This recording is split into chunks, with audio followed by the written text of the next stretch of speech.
everybody, welcome to another hair-raising, exciting episode of Radiorama, where I show you how to work on radios, electronics, and other stuff from the 1920s through about the 1960s. Hey Zoe, it's our museum dog. Anyway, what we have here is a 1969 Zenith stereo console. Just got picked up in Pinole as a donation. I've taken the back off already. It does work, but we've got a lot of issues with dirt in the volume and tone controls and other switches. We need to take this board out, clean it all up. I want to clean all the dust bunnies out of here. We also have an issue where the cartridge for the record player is coming out. It needs to be reattached. So we're also going to clean the cabinet and add an audio input feature, which this already has, so someone can run their Bluetooth through it. Anyway, this is going to be probably a simple, more rapid, shorter video, because there ain't much to do here.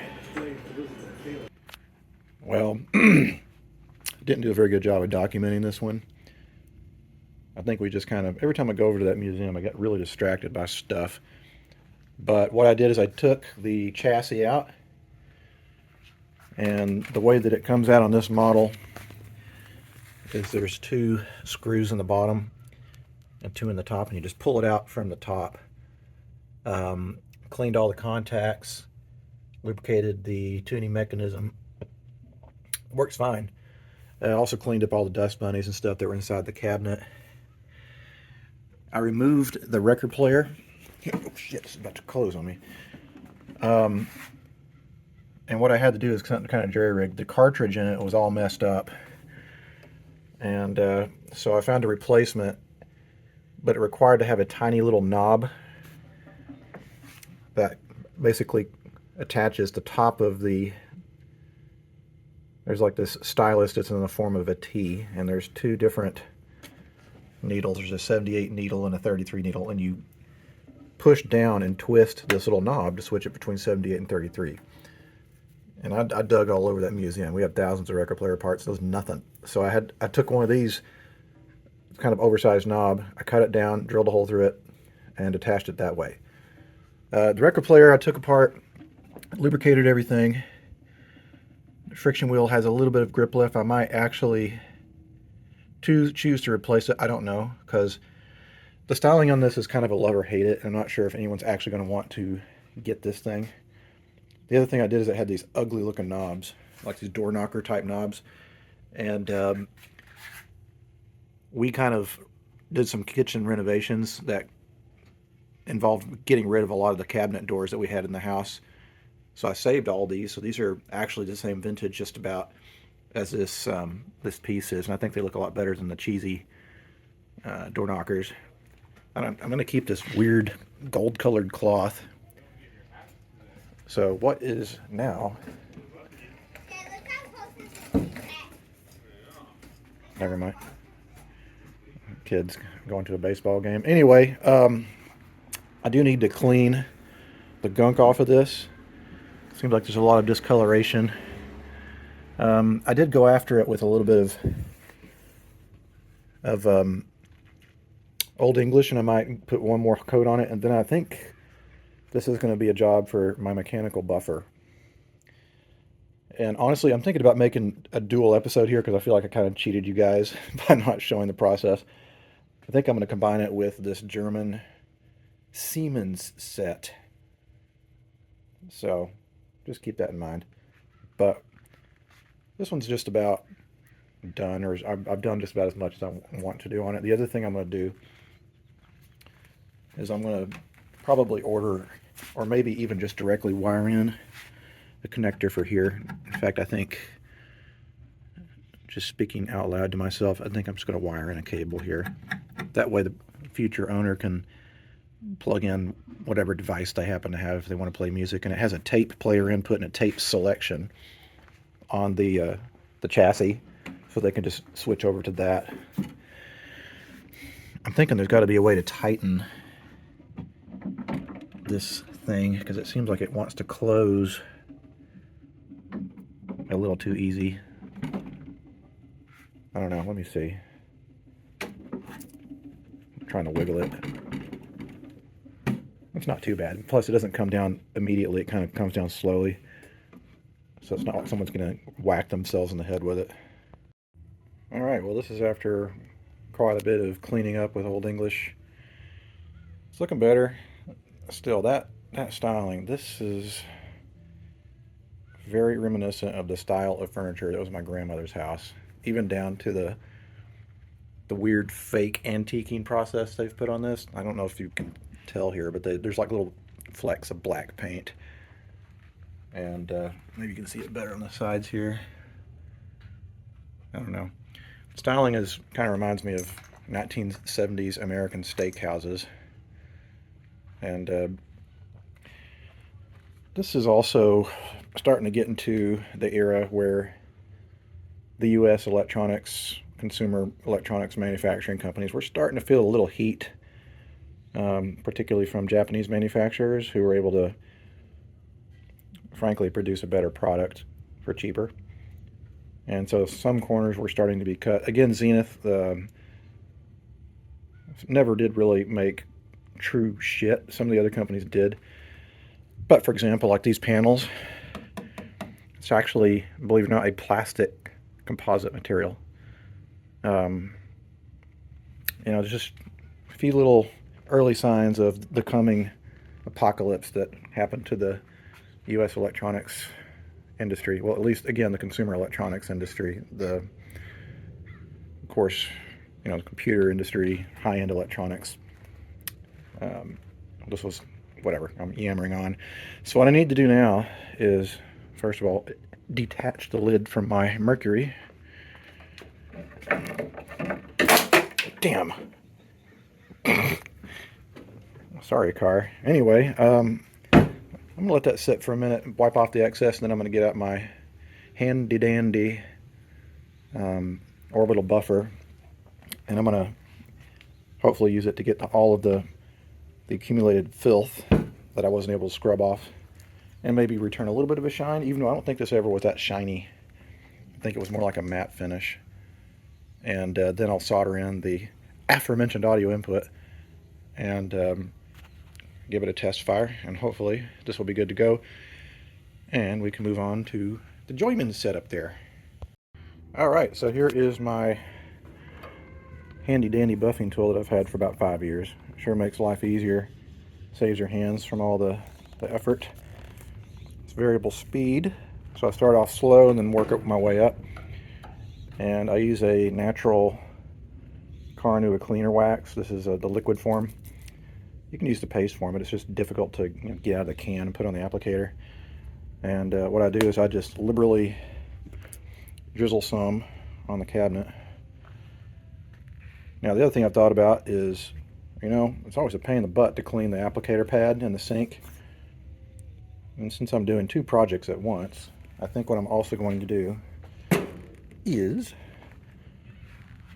Old English up this German cabinet, and then when I'm done with this guy, I'll go ahead and do the cosmetics on this. Usually I do cosmetics after electronics, but since, again, I don't want to have to wash out that thing twice, I'm just going to do all of this at once. Of course, a jet plane's going overhead. I live under a major jet plane path that comes out of Oakland. Thing is, I've gotten pretty good at identifying which kind of planes they are, whether it's a old DC-10 or a 737 or an A3, whatever they call them, A380s. I can't remember my model numbers. A380, that's the double-decker one, so that can't be it. Anyway, started buffing on it, and I noticed I was starting to see this kind of like white residue, even when the wax is removed. And what that is, that's layers and layers of old furniture polish, which is probably contributing to the weird blotchy texture here. And so what I'm going to do is I'm going to use a mild abrasive. I use Novus number 2 for practically everything. And that'll strip all that old wax off of there. And then we can do a final wax with the Carnauba and button it back up. Alright, well here's the Siemens. It has these interesting doors. So I've decided what I need to do, just because I think it'll I'll be sorry if I don't. I need to pull the chassis, and then I can get to cleaning the cabinet.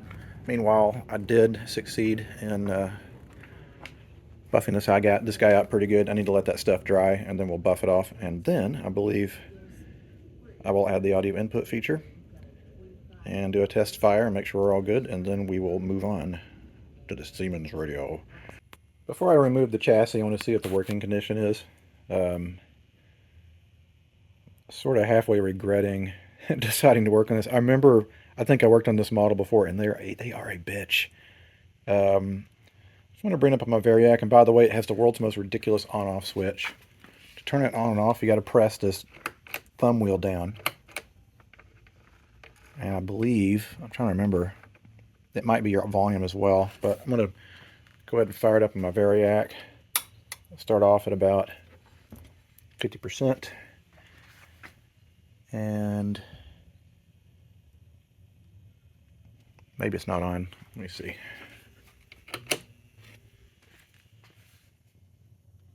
I can't tell. I don't see any pilot lights either. It does have a fuse. The fuse does not appear to be blown.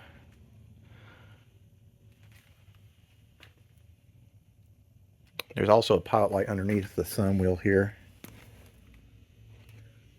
I'm going to give it just a little more juice.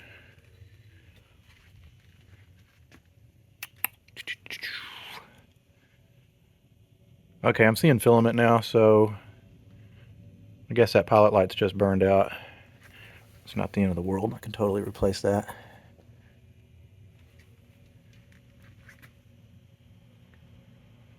Alright, let's go ahead and go full power.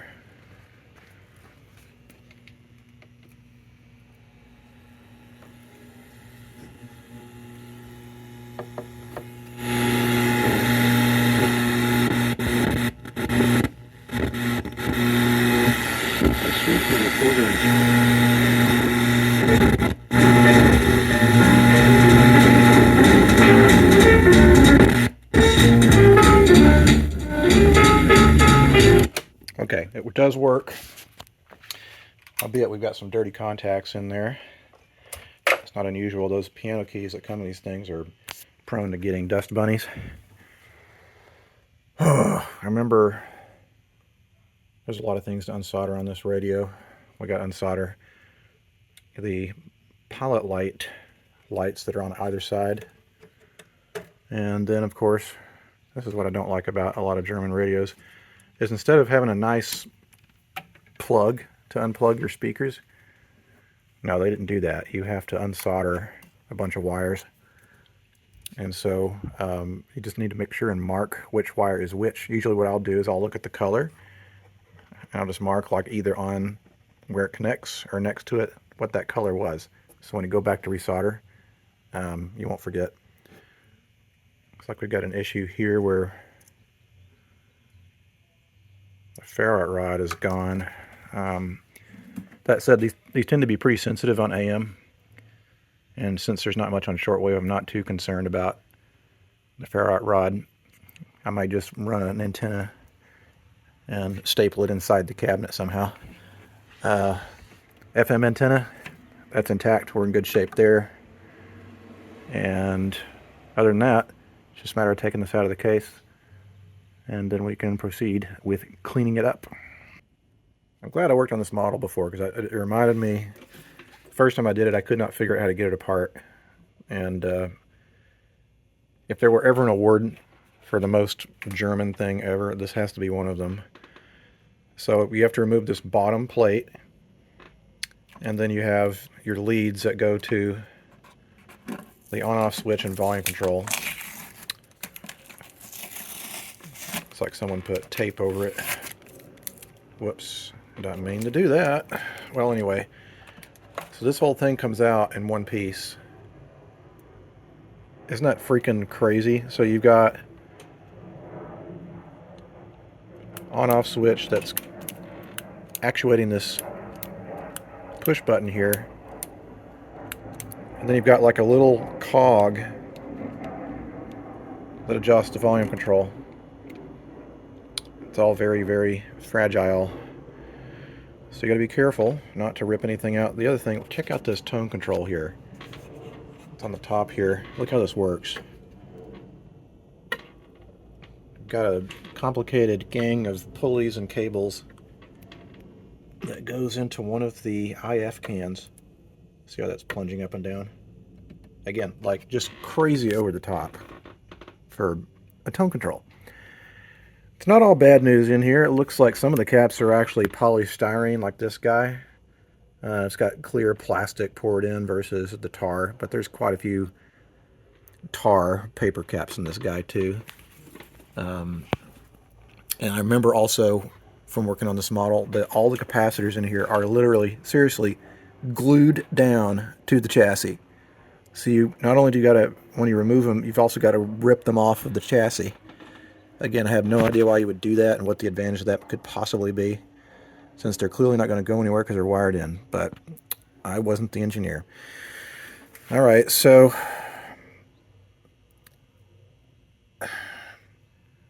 yeah, I remember getting this out of here.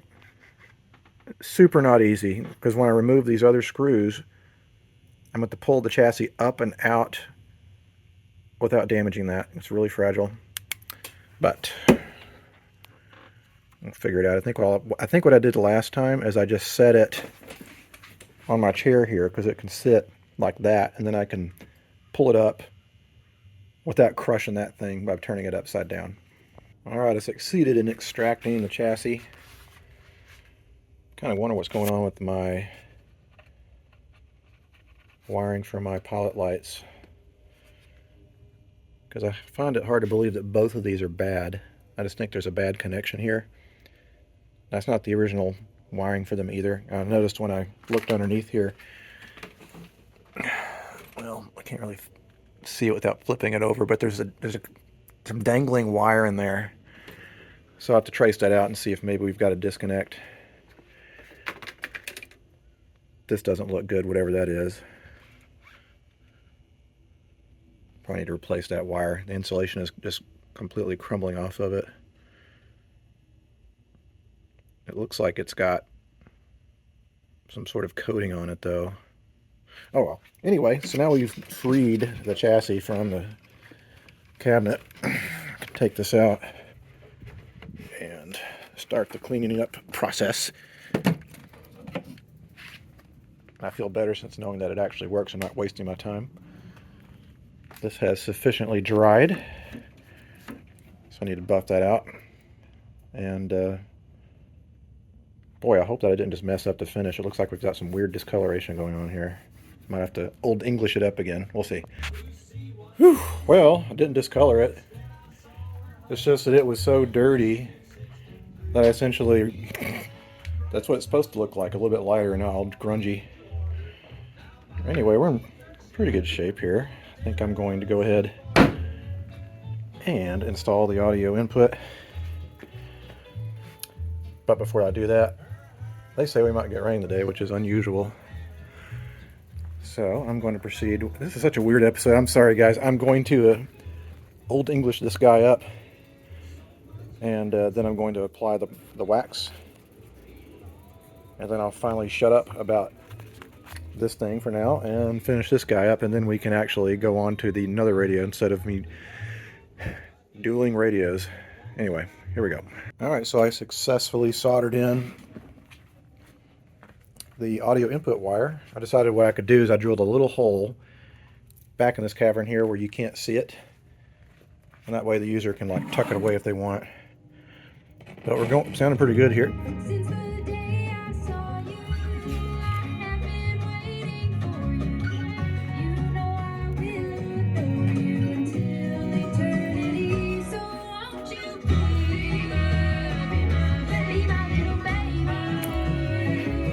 To say it sounds pretty good. I do need to squirt a little more juice up in this pot. I can do that without removing it.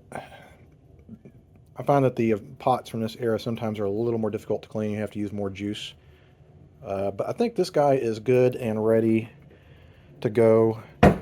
Otherwise, so I'm going to touch up that volume pot, give it another test, put the back on, and this one's done. Meanwhile, Now that that one's done, we can focus our energies on the Siemens. I found a manufacturing date. It's from 1955, which is unusual, at least from my opinion, because this certainly looks like a design from much earlier. But then, you know, a lot of German designs tended to be a little more, I don't know, conservative. But the wood is in good shape, and so is the finish. I just put one application of Old English on it, and it really, really cleaned up. I'm going to go over it with the wax applicator over there, and then we'll polish that up. Then it'll be time to move over to the electronics for all kinds of fun. Okay, well that wax job turned out pretty good. Got most of the sheen back. Of course it's not perfect, but then again, it's over 60 years old, so what do you expect? Anyway, I'm going to put this back inside because again, I'm not sure what the weather situation is supposed to be. It sure would suck if it got rained on and I wasn't paying attention. So now I need to start on the chassis over here. And what I do always is start off with the electrolytics. We probably have 2 electrolytics here. I don't know what that's supposed to be. That looks like an antenna extension of some sort. Anyway, it's got 2 50 microfarad caps. Chassis is ground. So all we need to do is dig up some replacements. This one's going to be interesting because you can't put it upside down or you'll crush that, even though that's kind of out of operation. Anyway, I'm going to flip it over and we'll take a looky-loo underneath to see what we're up against. And as expected, this looks like this is going to be about as fun as getting a root canal. Everything is just real tight. This is the bottom of the electrolytic. We have one set of leads here and the other set here. There's like no wiggle room. Ugh. There's projects like this that make me wonder, you know, it's a Sunday, it's not even Sunday afternoon yet. Do I really want to do this? But I don't know. The first thing that I really want to do is make sure that I lubricate all this nonsense, because I mean, if this breaks, I can't imagine the nightmare situation to try to restring it, because you've got one single string that wraps around this shaft and then goes up into here, that moves this, that comes down back around to this pulley and that pulley. So I'd rather, for insurance, go ahead and oil this up to make sure that it puts 0 stress on that string, so that everything will move nice and easy. I'm not sure if you're getting all that, but also make sure that anything that is attached is going to move real nicely, including the, don't want to get any stuff on the string, of course. That's already moving a lot easier.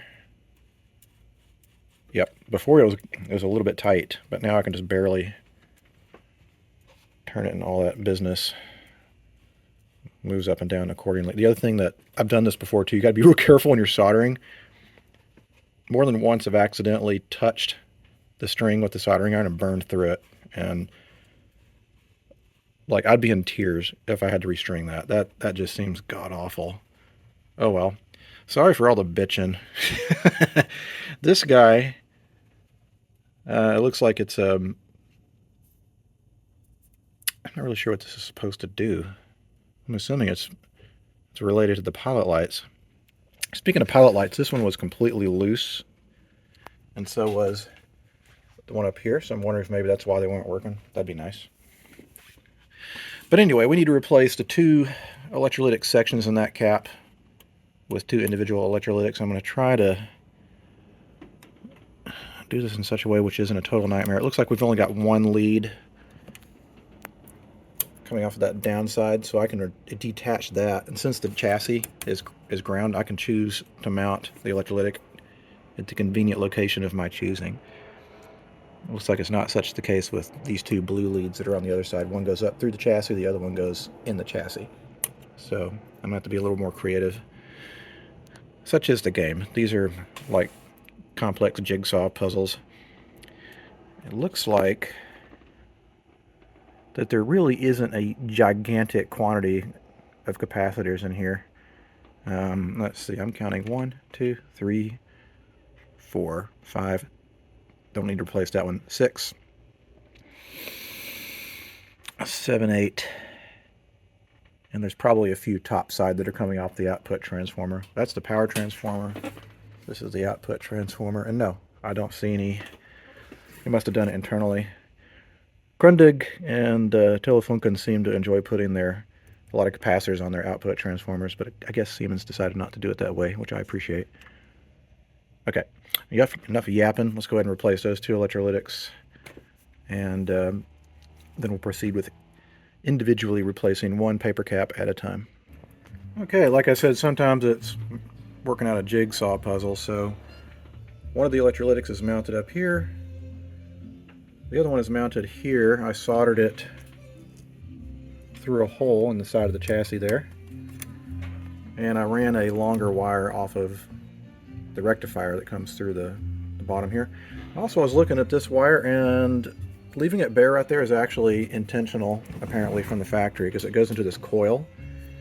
Because at first I thought, well, maybe the insulation's crumbly, but it's not. It's real soft. So there's nothing wrong with that. But I am, just because it makes me nervous, put a little electrical tape around that just in case the coating on this chafes off. I don't want it to do any nasty conducting of anything. If I was not so lazy, I'd look up on the schematic and find out exactly what that is. Because it was attached to one side of the pilot lights, but who knows. Alright, so now that we've replaced the electrolytics, it's time to replace the paper caps. And we see that they're marked. I've noticed that in many European sets, like in a US or Japanese set, 1/10 of a microfarad will be marked with, basically a dot. They use a comma for some reason in a lot of European electronics, but that's the same thing. As 1/10 of a microfarad at 125 volts. We have, looks like a whole bunch of those in here. There's 1, 2, 3 1/10 of a microfarad caps. We have a 0.025 cap here, 0.01. Don't need to replace that one. I can't tell what those are without pulling them out, but we'll get to those. This really isn't as nearly as horrible as I remember it being. It's just, again, it's a little difficult to get in it, but I've been working on Euro sets for years, and a lot of people won't touch them because they're scared of them, but I don't have a problem with them. You just have to be careful, take your time, and sometimes be a little creative with where you mount things. I can tell this is just going to be a nightmare to work on. And now that I'm actually trying to get in here, like, there's all kinds of crap that's going over the top of these capacitors that you can melt. So I'm having to like unwind some of these cables and pull them away just to like get down in there. I mean, I've got a Metcal, which is a very thin probe type soldering iron, but even for me it's hard to get in here. So I can tell probably every other one of these damn things are going to be just like that, because they built these things in layers, and I don't think they ever thought about, well, what is it going to be like to service down the road. To its credit, it still worked. So maybe the thought was, maybe it won't have to be a service as much. Who knows? I'm curious about what this is made out of. It looks like tar, but I am not familiar. Crap, where'd my little hammer go? Oh well, come over here and crack it open with hammer here. Wow. Take it out in the sun here. That's interesting. So it's plastic tubes. I hope that's plastic. I just didn't break a bunch of glass in there. Yeah, it's plastic. Otherwise I would have cut the crap out of myself. They appear to be pretty nice capacitors. You've got pretty good seals on either end. But it's paper. It's not Mylar, so we need to replace all those. I wouldn't trust any paper cap that's that old, period. Let me give you guys a little bit of a tip. If you've got a chassis where you can stand it on its end stably, which luckily this does, that can help your back out. I was absolutely killing myself, like contorting my neck to in and under this thing to replace things. So now I can stand and look down over it. I mean, that's a much better angle, so I can see what's actually where it's attaching itself to. And that'll make it easier to do pretty much all the caps all the way down. And maybe, I don't think there's as many capacitors on this side. No, there's not. Most of them are up here. So that's ideal. Just a tip. If you don't feel comfortable doing it, I understand. Like if this falls over, it's going to break the glass, which is going to suck. But just be mindful of it. By the way, I don't think that I can really stress how not fun this chassis is to work on. Everything that they put in this, the capacitors, they put absolutely at the very bottom or the very top of the chassis. And the reason is because they literally glued these capacitors to the chassis. So every time I cut the leads on one, I have to get a screwdriver and pry them off. And the spaces in here are just, it's ridiculous. It's taken me probably 2 hours just to replace these 6 caps, which is kind of embarrassing to admit, but really had to do some careful wiggling to get those in. I think the worst of the caps is over. We've got one there. Doesn't look too bad. Then again, they didn't look bad when I started. Maybe they'll be just as bad. And we've got 2 more over here. It's coming off the output tube. That should be easier to get at. I think there's one. I don't know what that is. Is that the electrolytic or what? Ugh, what a pain in the ass. I guess I'll have to go look at the schematic if I can't find the value on the part. Oh well. Well, thank God I got all the paper caps replaced. I usually don't worry about the small electrolytics in these things because they don't have hardly any voltage on them, so they're probably just fine. I got one last one on the volume pot. I've never seen this in my life. I was like, I need to peel whatever this is off of that cap so I can see what the value is. It's like seriously a little rubber. No kidding. Like I peeled up this damned rubber on this capacitor. I've never seen anything like that in my life. Can you imagine? It's like part of your job at the factory is like put little rubbers on capacitors. Anyway, clearly I'm in the mood to have 5-year-old humor today for some reason. Alright, so we'll replace that, and this will be recapped, and then it'll be off to doing things like cleaning the contacts, doing some cosmetic cleaning up top, adding an audio input, and hoping that the pilot lamp situation is under control. Alright, so that last little cap was replaced, and as usual with all the rest of these in that set, it's pretty tricky. Anyhow, we want to clean the piano switches, which are these skinny guys up here. So let's get some cleaner. Yes, I'm using WD-40, but I've been using it for years and it's fine. Anyway, go in here. We'll have to let this stuff just dribble down. Coat all those contacts. I'm going to give these guys some exercises. Seems to be working pretty well. It feels pretty good. And likewise, we need to clean the volume pot. Now, I'm not sure if I can get stuff in here. There's not really an obvious hole, but I just usually just shoot the stuff in from the sides. Then we'll work that back and forth. Yes, that feels a lot better already. Drain the excess cleaner. And do the same thing with some of these other pots. Like these are the tone control pots.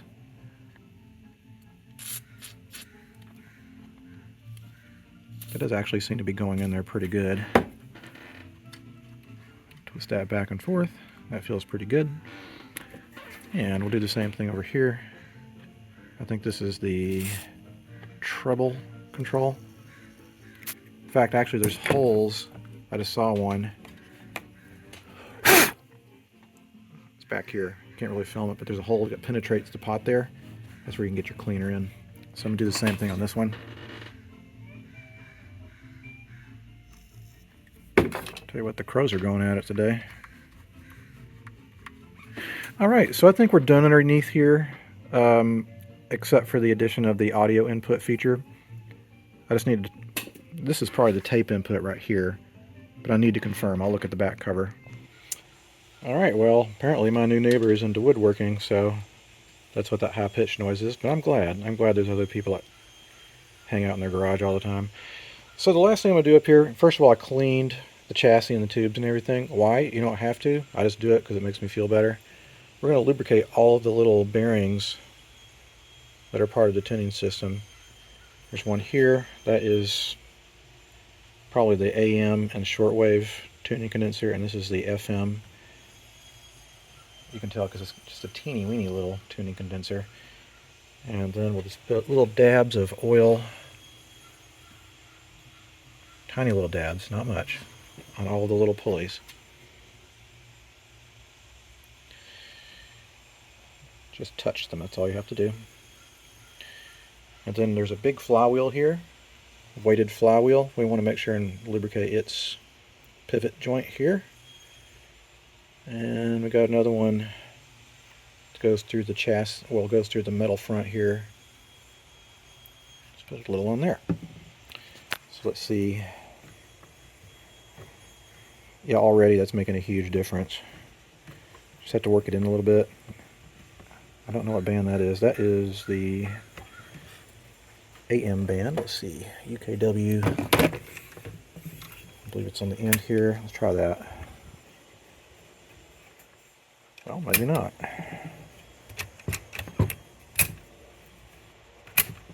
There we go. Alright. I was backwards. Ass backwards. So we'll work that a bunch back and forth. And what I'll tend to do is let it work in for a little bit. Maybe heat it up a little bit. And then add some more oil. So we have nothing but clean oil in there. Yeah, it's already moving a lot nicer than it was. I can just let go and it spins for a little while. That's kind of what you want. Gives it a nice, smooth feeling when you're tuning back and forth. Alright, well I just did a test, and we seem to be firing on all cylinders here.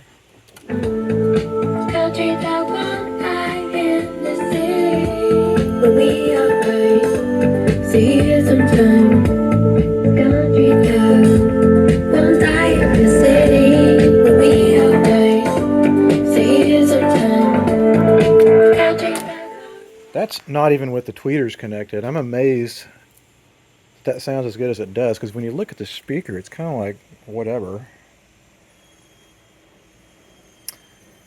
I will give it to them. Some German sets really do sound good, and you look at them, you're like, how? I guess it's just, there's a lot of emphasis on the tone quality. Welcome to day number 2 of working on the Siemens radio, and I kind of have a strange setback, but I'm hoping I can fix it. I actually filmed what I thought was the last video of this yesterday because I thought I'd completed it. And indeed, audio input sounds good, FM sounds good, but the problem is that FM is overriding all the other bands. And I briefly remember when this was donated that we had it outside on a table, and when I removed the back, there was a piece that fell out of it. And I didn't really think much of it at the time because it's like this inconsequential thing, and I should have known better, and I should have brought it home with me. And what it is, there's a spring that is associated with this band switch. And at first I thought, well, it seems to be switching, so maybe it just makes the indent feel a little nicer. But I think what it does is it fully detaches that band. So I thought, well, it's probably still at the museum. By chance, it rained for the first time since December here. So I went out in the pouring rain. Miraculously, I found it. This is it. So what I'm hoping is that I don't have to disassemble this whole thing again to get at it, because it's kind of in the smack dab middle of the chassis underneath. So I'm going to put this on a blanket upside down so I can protect the top. Now I'm going to remove the bottom cover and see if I can gain access that way. Otherwise, this thing is not easy to reassemble and disassemble. You know, you're talking like 35 minutes of work just to get it out of the chassis, get it out of the cabinet completely. So, flip it over, turn it upside down, remove the bottom cover. See if I can tweeze my way in there. Well, I am beyond disappointed. I wish I'd seen this before, but whatever, the set's done. So this is the spring that fell out of it when I first got it. I thought, well, maybe I just need to reattach it to the FM slide switch. Well, guess what? The end of this switch, which is made out of an extremely flimsy phenolic plastic material, the end of it's broken off. So I can't reattach that spring. Like, no way, it's broken off inside here. So I was thought, well, maybe if there's enough of it left sticking out of the back, I could drill a small hole and jerry-rig a spring, pulling at it from the back. But there's not even that. Like, so what's happening is we have FM not getting shut off and polluting the rest of the bands.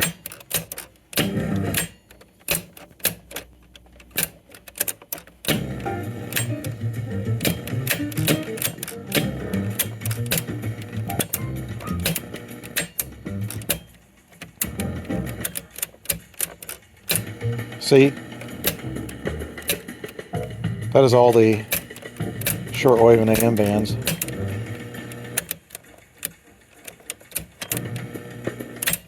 That's phono hookup.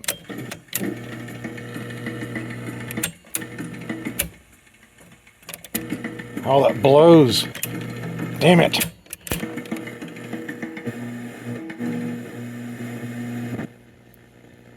Let me get it off a channel, see if I can pick up anything on AM.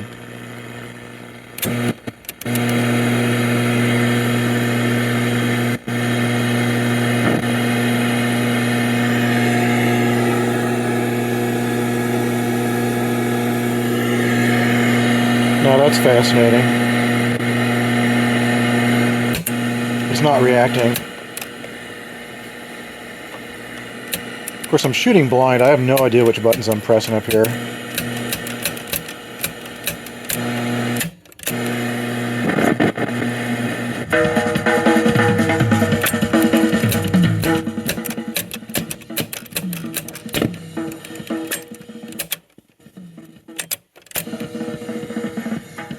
Well, shit. Well, here's what I'm thinking. The people that buy these things from us, they seriously, half of them don't even, well, probably 3/4 of them don't even listen to FM radio. They want to plug their phone into it. And this is a great sounding unit, so I don't see a problem there. I mean, essentially, I'm just going to have to be upfront with the buyer and be like, you know, AM and shortwave doesn't work on this thing anymore. So you get a good FM radio with a killer audio input system and a great set of speakers. So I think I'm going to put the bottom on it, and I'll do the final goodbye video. I wrote this on there. Maybe someday a repairman will see this note. P.S. The last 2 years sucked. I think it sucked for everybody, so I'm not alone. All right. It's all back together again. Check out this volume thumb wheel. It's backlit.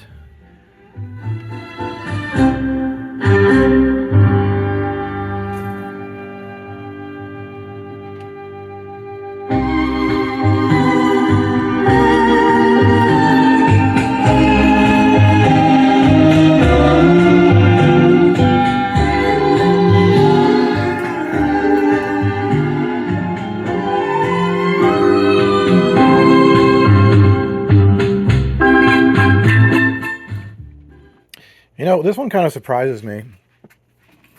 I've worked on my fair of Sabas and Grundigs and Telefunkens, and they have like a giant ass, like 6x9 car speaker. I'm guessing that's probably really only like maybe not even 8 inches, maybe some weird size like 7 inches. For that to put out that much bass, that's incredible. And I can totally feel, you know, they had the tweeters are mounted on these tubes that aim like in an X pattern. The sensation I get is it sounds like stereo. I know it's basically trickery, but that's how good it sounds. So even though this was a real pain in the ass to work on, I kind of definitely appreciate it. I think, you know, it does have maybe a little bit more of an unusual, lesser common design. I'm really happy that this very delicate grill cloth is not stained. And the finish really turned out quite nice. So anyway, this one sadly isn't 100% there. I might not give it up yet. I might hand it to another tech who might have an ingenious idea of how we could like bypass that problem, but I don't see how. But then again, that's why if you have friends that work on the same thing, two people are better than one. Two heads can come up with a solution. All right, guys, thanks so much for watching. This one was definitely a challenge. It gives me appreciation for some of the lesser sets I work on, but it was a good challenge. All right, if you liked what you saw, you can leave your comments down below, and I'll try to get to them. If you like this channel, press that like button. That's always good. And if you want to chatter away down below, I'll try to get back to you. I'm having a really busy time at work, so I'm having less chances of posting and commenting, so bear with me. All right, guys, see you next time. Adios.